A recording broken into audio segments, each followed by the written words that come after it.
Hello बच्चों, राम राम, नमस्कार। कैसे हैं आप सब? We are back. आज हम लोग डिस्कस करेंगे वही हमारा seventh lecture, class 11th chemistry का जो पहला चैप्टर है, some basic concept of chemistry. ये आज हम लोग खत्म कर देंगे। इसके अंदर जितनी भी थ्योरी थी आज खत्म होने को आ गई है। और आज के लेक्चर नंबर 7 में हम लोग डिस्कस करने वाले हैं भाई कंसंट्रेशन टर्म्स। कंसंट्रेशन क्या होती है? देखो, जब हम लोग किसी लिक्विड में थोड़े से सॉलिड को डिसॉल्व करते हैं, जैसे पानी में चीनी को डिसॉल्व करना, नमक को डिसॉल्व करना, तो उससे बनके जो तैयार होता है उसको सॉल्यूशन बोला जाता है। मान लो ये हमारे पास नमक है पिंक कलर का, पानी में हमने इसको डिसॉल्व किया, तो क्या होता है भाई, जो हमारे पास नमक के पार्टिकल होते हैं वो बिल्कुल छोटे छोटे फॉर्म में डिवाइड हो जाएंगे, स्प्लिट हो जाएंगे और पानी के अंदर इस तरीके से रैंडमली तैरने लगेंगे। तो सॉलिड और लिक्विड के मिलाने से ये जो बनता है, जो डिसॉल्व करने से बनता है, इसको सॉल्यूशन बोला जाता है। अब कोई सॉल्यूशन कितना स्ट्रोंग है, इसका क्या मतलब है? देखो, पानी में एक केस में हमने बहुत कम चीनी मिलाई, एक में बहुत ज्यादा मिलाई, तो कौन सा सॉल्यूशन कितना मीठा है ये हम लोग कैसे बता सकते हैं? मतलब कि पानी के अंदर किसमें कम चीनी मौजूद है, किसमें ज्यादा चीनी मौजूद है, तो उसको हम लोग बोलते हैं कंसंट्रेशन। कंसंट्रेशन का मतलब होता है एक गिवन अमाउंट ऑफ सॉल्वेंट में, एक लिक्विड में कितना सॉलिड प्रेजेंट है, उतना ही वो सॉल्यूशन गाढ़ा हो जाता है, उतनी ही उसकी कंसंट्रेशन बढ़ जाती है। ये मतलब होता है कंसंट्रेशन का। अब ये जो कंसंट्रेशन है, केमिस्ट्री में इस कंसंट्रेशन को काफी सारी प्रॉपर्टीज की फॉर्म में मापा जाता है, जैसे कि molarity, molality, mass percentage, volume percentage, etcetera. तो इन्हीं सब का हमें डिस्कशन करना है। कोई सॉल्यूशन कितना स्ट्रोंग है वो हम लोग कैसे कैसे मेजर कर सकते हैं, कैसे कैसे कैलकुलेट कर सकते हैं, यही हमें इस लेक्चर के अंदर डिस्कस करना है भाई। अच्छा, ये एक क्वेश्चन है इससे पहले जो हमने लास्ट लेक्चर में आपको एज ए होमवर्क दिया था, इसको सबसे पहले डिस्कस कर लेते हैं। आज के लेक्चर में भी जो कुछ इसका काम आएगा वो हम अच्छे से समझ पाएंगे, ठीक है? यहाँ पर क्या है भाई, 15 litre of nitrogen is reacted with 15 litre of hydrogen to form ammonia at STP. STP के ऊपर हमने इनकी रिएक्शन करवाई है। रिएक्शन में सबसे पहले यहाँ पर लिख देता हूँ भाई, नाइट्रोजन और हाइड्रोजन की कैसे होती है। N2 reacts with H2 to give NH3। Balance करने के लिए इसको करते हैं 2 से मल्टीप्लाई और हाइड्रोजन को करते हैं 3 से मल्टीप्लाई। ये एक बैलेंस्ड केमिकल इक्वेशन इनकी हो जाती है। अब क्योंकि एसटीपी के ऊपर ये सारी रिएक्शन हो रही है, इसका मतलब क्या है भाई, N2 का 1 मोल हाइड्रोजन के 3 मोल से रिएक्शन करेगा, जिससे कि 2 मोल अमोनिया बनने वाले हैं। अभी सबसे पहले तो हमें ये बोला गया है भाई, 15 litre N2 is reacting with 15 litre of H2। सबसे पहले बताना है लिमिटिंग रिएजेंट कौन होगा। देखो, बैलेंस्ड केमिकल इक्वेशन से हमें एक बात दिख रही है, 1 मोल N2 को 3 मोल H2 चाहिए, मतलब कि 22.4 लीटर नाइट्रोजन को कितने लीटर हाइड्रोजन चाहिए भाई? 22.4 मल्टीप्लाइड बाई 3 टाइम्स हाइड्रोजन चाहिए। अब ये 22.4 लीटर कहाँ से आया भाई? हम लोग मोल कॉन्सेप्ट वाले चैप्टर में देख चुके हैं। उस लेक्चर में हमने देखा था कि एसटीपी कंडीशन के ऊपर कोई भी गैस हो, उसके 1 मोल का वॉल्यूम कितना होगा? 22.4 लीटर होगा। तो यहाँ पर नाइट्रोजन का 1 मोल था, हमने 22.4 लीटर लिख दिया। हाइड्रोजन के 3 मोल थे तो हमने इसको 3 से मल्टीप्लाई कर दिया। अब नाइट्रोजन के नंबर ऑफ मोल क्वेश्चन में दे रखे हैं 15 लीटर, तो 15 लीटर N2 को कितने लीटर हाइड्रोजन की आवश्यकता होगी? देखो, 15 मल्टीप्लाइड बाई 3, 15 तिये 45 लीटर हाइड्रोजन। कितनी हाइड्रोजन हमको चाहिए अगर हमें 15 लीटर नाइट्रोजन को पूरा खत्म करना है तो? लेकिन हाइड्रोजन है कितनी? सिर्फ 15 लीटर। तो मतलब कि स्टोक्योमेट्री के हिसाब से जोन सा रिएक्टेंट कम अमाउंट में अवेलेबल है वो हाइड्रोजन है, वही हमारे पास लिमिटिंग रिएजेंट होता है। इसका सीधा सा मतलब ये है कि 15 लीटर नाइट्रोजन और 15 लीटर हाइड्रोजन की अगर रिएक्शन करवाएंगे तो सबसे पहले हाइड्रोजन खत्म होने वाली है, नाइट्रोजन काफी बच जाएगी। तो हमसे पूछा गया है लिमिटिंग रिएजेंट, तो इसका आंसर हमारे पास हो जाएगा भाई हाइड्रोजन। लिमिटिंग रिएजेंट हो जाएगा hydrogen. H2 will be our limiting reagent. Next है भाई maximum amount of ammonia that can be formed in litres. Litres में हमें बताना है कि कितने लीटर अमोनिया हम लोग यहाँ से बना पाएंगे। देखो बहुत सिंपल है, स्टोक्योमेट्री के हिसाब से देखो अच्छा प्रोडक्ट कितना बन सकता है, ये हम लिमिटिंग रिएजेंट की हेल्प से ही बता पाते थे। तो यहाँ पर देखो भाई हम लोग सीधा सा क्या देख सकते हैं, 22.4 multiplied by 3 litre hydrogen. Stoichiometry में इतनी ही हाइड्रोजन है, उससे कितना अमोनिया बन रहा है, तो वो बन रहा है 22.4 मल्टीप्लाइड बाई 2 लीटर अमोनिया, इतना बन सकता है। हाइड्रोजन हमारे पास है कितना भाई, 15 लीटर्स हमें दिया गया है, हमें दिया गया है 15 लीटर्स हाइड्रोजन। इससे हमें बताना है कि कितनी अमोनिया बन पाएगी। तो सिंपल सी बात है भाई, 22.4 multiplied by 2 divided by 22.4 multiplied by 3 multiplied by 15 litres, इतनी अमोनिया हम लोग बना पाएंगे। जो कैंसिल आउट होती हैं टर्म्स उनको कैंसिल करो, 3 5 जा 15, 5 दूनी 10, तो 10 लीटर अमोनिया हम लोग बना पाएंगे। 15 लीटर हाइड्रोजन से 10 लीटर अमोनिया, इतनी अमोनिया हम लोग बना पाएंगे। नेक्स्ट क्या बताना है भाई, अच्छा हाइड्रोजन अगर लिमिटिंग रिएजेंट है तो हाइड्रोजन पहले खत्म हो जाएगी। नाइट्रोजन क्योंकि यहाँ पर एक्सेस रिएजेंट है इसलिए नाइट्रोजन भी बाद में बचा हुआ मिलेगा। तो हमें बताना है कि एक्स्ट्रा अमाउंट कितनी चाहिए अदर रिएजेंट की ताकि कंप्लीट कन्वर्जन हो जाए। हाइड्रोजन यहाँ पर कम अमाउंट में अवेलेबल थी, हमें बताना है कितनी और एक्स्ट्रा हाइड्रोजन हमें देनी होगी कि नाइट्रोजन भी पूरी कंज्यूम हो जाए। तो देखो भाई ऊपर वाले स्टेटमेंट में देखो, जो रिक्वायर्ड अमाउंट है हाइड्रोजन की, जो कि 15 लीटर नाइट्रोजन को चाहिए, वो है 45 लीटर, लेकिन अवेलेबल कितनी है, सिर्फ 15 लीटर। तो यहां से हम लोग निकाल पाएंगे एक्स्ट्रा अमाउंट जो हाइड्रोजन की चाहिए। तो हाइड्रोजन दैट इज नीडेड वो हमारे पास आई है 45 लीटर, और हाइड्रोजन अवेलेबल कितनी है जो कि क्वेश्चन में दी गई है भाई, वो है सिर्फ 15 लीटर। तो एक्स्ट्रा कितनी चाहिए, एक्स्ट्रा हमको चाहिए होगी, माइनस कर दो, 45 - 15 ये होता है मेरे ख्याल से 30 लीटर। तो 30 लीटर एक्स्ट्रा हाइड्रोजन हमें चाहिए होगी अगर हमें एक्सेस रिएजेंट यानी कि नाइट्रोजन को पूरा कंज्यूम करवाना है। ये आप लोग यहाँ से देख भी सकते हो, देखो 15 लीटर हाइड्रोजन हमें टोटल में चाहिए। स्टोक्योमेट्री से देखो 1 लीटर नाइट्रोजन को 3 लीटर हाइड्रोजन चाहिए, तो सीधी सी बात है 15 लीटर नाइट्रोजन को कितनी चाहिए होगी, 3 टाइम्स 15 × 3 = 45, 45 लीटर चाहिए होगी। 45 लीटर टोटल चाहिए होगी, 15 ऑलरेडी दी हुई है, तो एक्स्ट्रा कितनी चाहिए 30 लीटर्स। इस तरीके से हम लोग निकाल सकते हैं।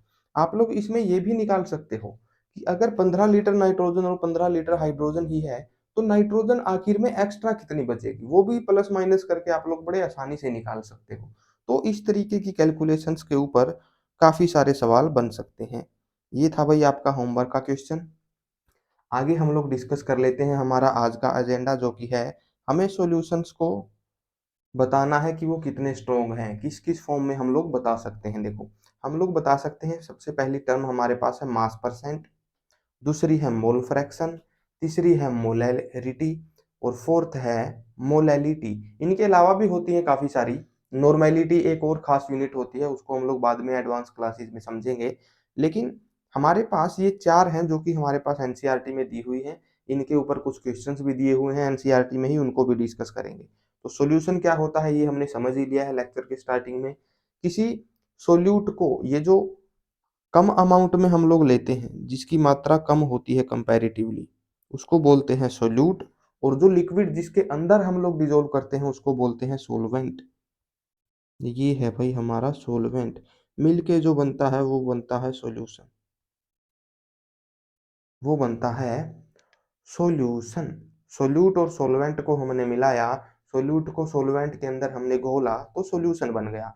अब सॉल्यूशन कितना स्ट्रॉन्ग है ये हम लोग मास परसेंट, मोल फ्रैक्शन, मोलैरिटी और मोलैलिटी इन 4 टर्म्स में बता सकते हैं। ठीक है, तो वन बाय वन इनको डिस्कस करते हैं भाई। सबसे पहली हमारे पास है मास परसेंट। मास परसेंट का क्या मतलब होता है, देखो सॉल्यूशन के अंदर डिफरेंट कंस्टिट्यूएंट जो भी प्रेजेंट है, कौन से होते हैं, एक सोलवेंट होता है और दूसरा सोल्यूट होता है, उसके मास का परसेंटेज हमें निकालना है। मान लो हमें सोल्यूट का मास परसेंटेज निकालना है, तो कैसे निकालेंगे भाई, सोल्यूट का टोटल मास उसको डिवाइड कर देंगे टोटल मास से, मतलब कि सोलवेंट और सोल्यूट का मास, और मल्टीप्लाई कर देंगे 100 से। मास परसेंट किसी भी एक कंपोनेंट का कैसे निकल सकता है, उसके मास को डिवाइड करेंगे सॉल्यूशन के मास से, मल्टीप्लाई कर देंगे 100 से। इसी के ऊपर एक क्वेश्चन है भाई एनसीईआरटी की 1.6 प्रॉब्लम जो है वो यहाँ पर दी हुई है। A solution is prepared by adding 2 gram of a substance A to 18 gram of water. किसी सब्सटेंस का 2 ग्राम हमने घोला है 18 ग्राम पानी के अंदर। Calculate the mass percent of solute. जो हमने घोला है उसी का मास परसेंट हमें निकालना है। बहुत सिंपल है भाई। मास परसेंट कैसे निकलता है, सोल्यूट का मास जो कि दिया गया है 2 ग्राम डिवाइडेड बाई, अभी यहाँ पर वोटर का मास दिया गया है भाई 18 ग्राम। यहाँ पर एक बात ध्यान से समझना, वोटर क्या है, सोलवेंट है, सॉल्यूशन नहीं है। वोटर क्या है, सोलवेंट है। टोटल जो मास बनेगा सॉल्यूशन का वो क्या होगा भाई, सोलवेंट प्लस सोल्यूट दोनों का मास होगा। तो टोटल मास कितना होने वाला है भाई, 2 सोल्यूट का और 18 वोटर का, 2 + 18 ये टोटल मास रहने वाला है। सिंपल सी बात है, पानी में नमक घोलेंगे तो जो टोटल मास होगा वो सिर्फ पानी का मास नहीं होगा, टोटल सॉल्यूशन के अंदर पानी प्लस नमक दोनों का मास होने वाला है। तो सॉल्यूशन का मास कैसे निकलता है भाई, मास ऑफ सॉल्वेंट को मास ऑफ सोल्यूट के अंदर ऐड कर दो, ये हो जाएगा भाई 2/20, 1/10, 0.1। अच्छा, इसको 100 से अगर मल्टीप्लाई करेंगे तो परसेंटेज आ जाएगी, तो ये हो जाएगा भाई 10%। मास परसेंट ऑफ सोल्यूट कितनी हो जाएगी, 10% हो जाएगी। ऐसे हम लोग निकालेंगे भाई मास परसेंट। अच्छा, अगर हमें बताना हो भाई वाटर का भी बताओ, वाटर का कितना मास परसेंटेज है, तो 100 में से सिंपली माइनस कर दो। टोटल मास परसेंटेज 100 ही होता है, तो 100 में से माइनस कर दो। 90% मास वाटर का है और 10% मास सोल्यूट का है। आगे बढ़ते हैं भाई। मोल फ्रैक्शन ये क्या होता है भाई, देखो कंसंट्रेशन को मापने का एक और ये तरीका होता है मोल फ्रैक्शन। मोल फ्रैक्शन का सीधा सा क्या मतलब है भाई, देखो अगर हमें मास पता है तो हम लोग क्या करेंगे भाई, मास से नंबर ऑफ मोल्स हम लोग निकाल सकते हैं। तो सोल्यूट के और सोलवेंट के दोनों के ही नंबर ऑफ मोल्स हम लोग निकाल लेंगे।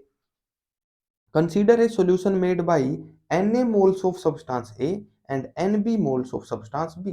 दो सब्सटेंस थे जिनको मिला के हमने एक सॉल्यूशन बनाया।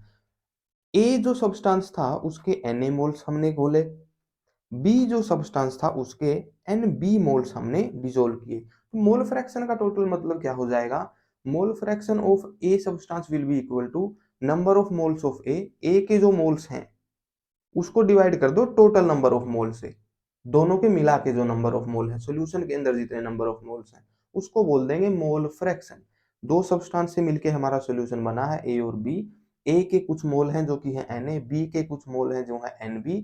Na का मोल फ्रैक्शन क्या हो जाएगा भाई, Na divided by total number of moles. वैसे ही मोल फ्रैक्शन ऑफ बी क्या हो जाएगा, number of moles of B को डिवाइड करेंगे टोटल नंबर ऑफ मोल्स से। इतना सिंपल है नंबर ऑफ मोल्स निकालना। अब क्वेश्चन अगर इसके ऊपर आएगा तो नंबर ऑफ मोल्स हमको नहीं देंगे, Na की डायरेक्ट वैल्यू हमको नहीं देंगे, हमें क्या दिया जाएगा, मास दिया जाएगा कंपाउंड का। मास से नंबर ऑफ मोल्स निकालना हमें ऑलरेडी आता है ना। जैसे इसके अंदर हम आपको करके दिखाते हैं, 4 gram of NaCl is dissolve in 50 ml water. 4 gram NaCl को डिजोल्व किया गया है भाई 50 ml वाटर में।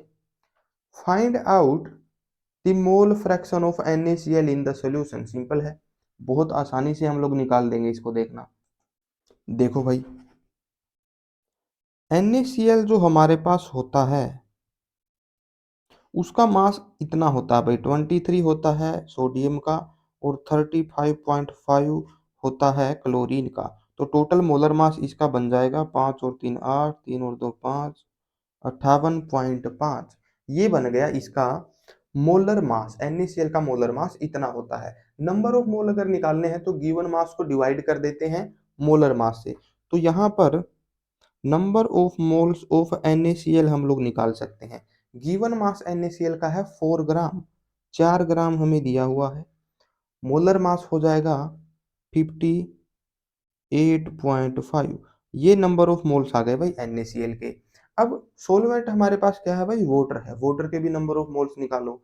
50 ml वाटर हमें दिया गया है। वाटर का हमें मास नहीं दिया गया, तो बहुत सिंपल है।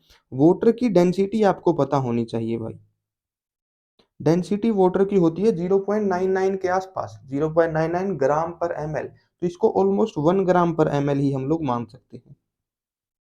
1 ग्राम पर ml इसकी डेंसिटी है। डेंसिटी क्या होती है, मास डिवाइडेड बाय वॉल्यूम। मतलब कि 1 ml में मास कितना है वाटर का, 1 ग्राम है। 50 ml दिया गया है, कितना मास होगा भाई वाटर का, 50 ग्राम। तो यहाँ पर डेंसिटी जो कि होती है mass divided by volume, density की वैल्यू हमको 1 दे रखी है, मास हमें निकालना है, वॉल्यूम दे रखा है 50 ml। तो बहुत सिंपली हम लोग निकाल सकते हैं। 50 को लेफ्ट साइड ले जाओ, मास की वैल्यू आ जाएगी 50 ग्राम। ठीक है भाई, 50 ग्राम में अब वाटर के नंबर ऑफ मोल्स निकाल लो। तो यहाँ से number of moles of H2O कितने हो गए भाई, गिवन मास जो कि है 50 ग्राम, डिवाइड इसको करेंगे किससे, मोलर मास ऑफ वाटर से, जो कि होता है 18। तो ये आ गए भाई वाटर के नंबर ऑफ मोल्स। सोल्यूट के अब हमें निकालने हैं मोल फ्रैक्शन। कैसे होगा, number of moles of solute जो कि हमारे पास आ गया था 4 डिवाइडेड बाई 58.5। तो यहाँ पर मैं कोने में कैलकुलेशन करता हूँ भाई, देखो यहाँ से आ जाएगा मोल फ्रैक्शन, ग्रीन पेन से करते हैं। मोल फ्रैक्शन ऑफ NaCl क्या आ जाएगा, number of moles of NaCl जो कि थे 4 डिवाइडेड बाई 58.5, डिवाइड कर देंगे टोटल नंबर ऑफ मोल से। टोटल नंबर ऑफ मोल कैसे निकलेंगे भाई, number of mole of NaCl को हम लोग ऐड कर देंगे number of mole of water के अंदर। 4 divided by 58.5 plus 50 divide by 18। इसे आप लोग सोल्व करेंगे अगर, तो आपका टोटल आंसर जो है आ जाएगा। ये पूरा स्क्रीन में नहीं दिख रहा है, शायद मैं आपको दिखाता हूँ।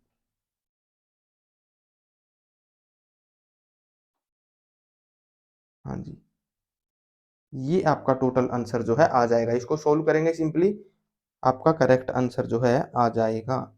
ये है भाई क्वेश्चन नंबर 4। मूव करते हैं भाई हमारे नेक्स्ट कॉन्सेप्ट की तरफ। ये है हमारे पास नेक्स्ट टर्म जो कि है मोलैरिटी। ये क्या होती है ये समझते हैं भाई। तो देखो, मोलैरिटी होती है number of moles of solute divided by volume of solution in litre. 1 litre solution के अंदर सोल्यूट के कितने नंबर ऑफ मोल प्रेजेंट हैं, उसको हम लोग सिंपली बोलते हैं मोलैरिटी। न्यूमेरिकल के हिसाब से समझते हैं भाई ये क्या होती है। देखो यहाँ पर हमारे पास क्या होता है, हमें दिया जाता है भाई पूरे सॉल्यूशन का वॉल्यूम, कि पूरा सॉल्यूशन जो सोल्यूट सॉल्वेंट को मिलाने से तैयार हुआ है वो कितना हुआ है।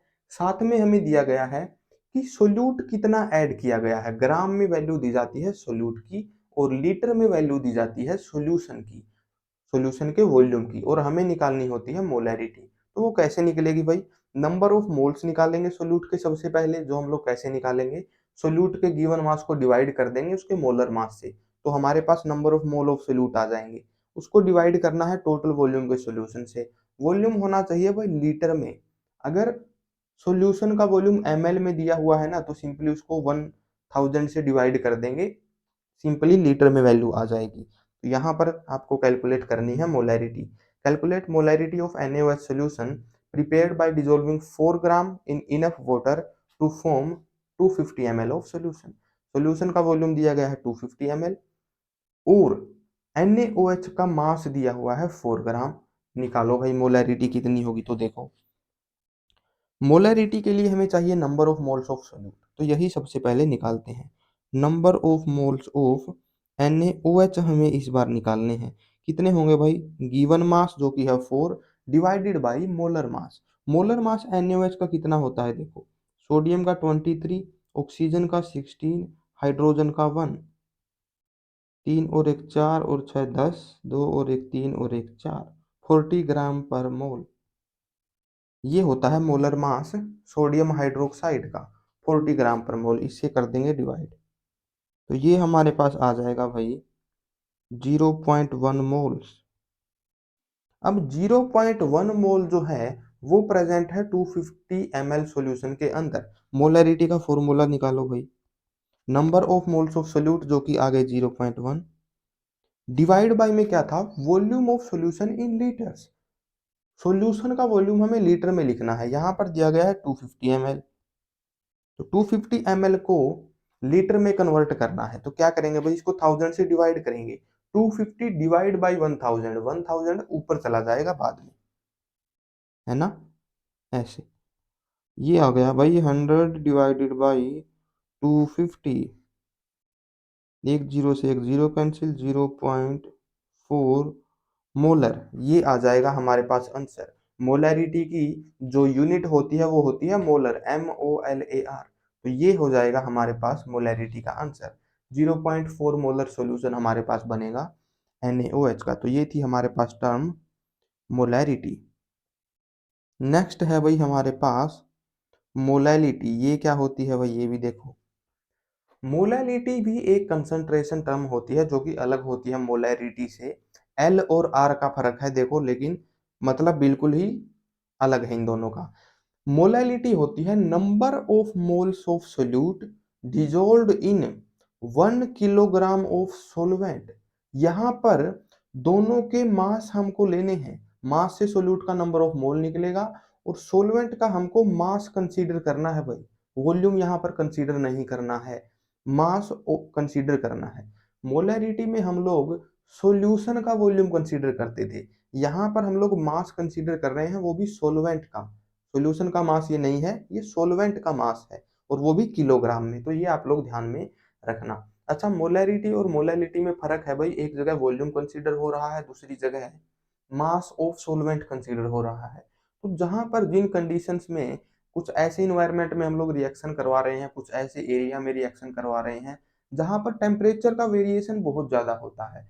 सुबह के टाइम टेम्परेचर बहुत कम है मान लो, दोपहर के टाइम बहुत ज्यादा है, हमारे यहाँ पर इतना फ्लक्चुएशन नहीं होता है। लेकिन जिन जगह पर टेम्परेचर का फ्लक्चुएशन बहुत ज्यादा होता है वहां पर वॉल्यूम के साथ में दिक्कत आनी शुरू हो जाती है। वॉल्यूम जो है वो लिक्विड का बढ़ जाता है टेम्परेचर के साथ, हल्का फुल्का चेंज उसके अंदर आ जाता है। इसलिए मोलैरिटी का यूज हम लोग वहां पर नहीं कर पाते हैं, क्योंकि मोलैरिटी में हम लोग सॉल्यूशन का वॉल्यूम कंसीडर कर रहे हैं। वो बढ़ जाएगा, कम हो जाएगा, जिस वजह से हमारी कैलकुलेशंस के अंदर एरर आएंगे। लेकिन मास ऑलमोस्ट सेम ही रहेगा। 10-20 डिग्री टेम्परेचर का अगर फर्क हो भी जाए तब भी सोलवेंट का मास चेंज नहीं होने वाला, लेकिन वॉल्यूम का चेंज जरूर हो जाएगा। तो इस वजह से टेम्परेचर वेरिंग जो कंडीशन होती हैं, जो एरियाज होते हैं, वहां पर जितनी भी लेबोरेटरीज होती हैं वहां पर मोलैलिटी के हिसाब से कैलकुलेशन करना ज्यादा फायदेमंद हो जाता है। तो molality is not temperature dependent, temperature के थोड़ा सा चेंज होने से सोलवेंट का मास चेंज नहीं होने वाला, ठीक है। तो यहाँ पर मास ऑफ सोलवेंट कंसीडर होता है।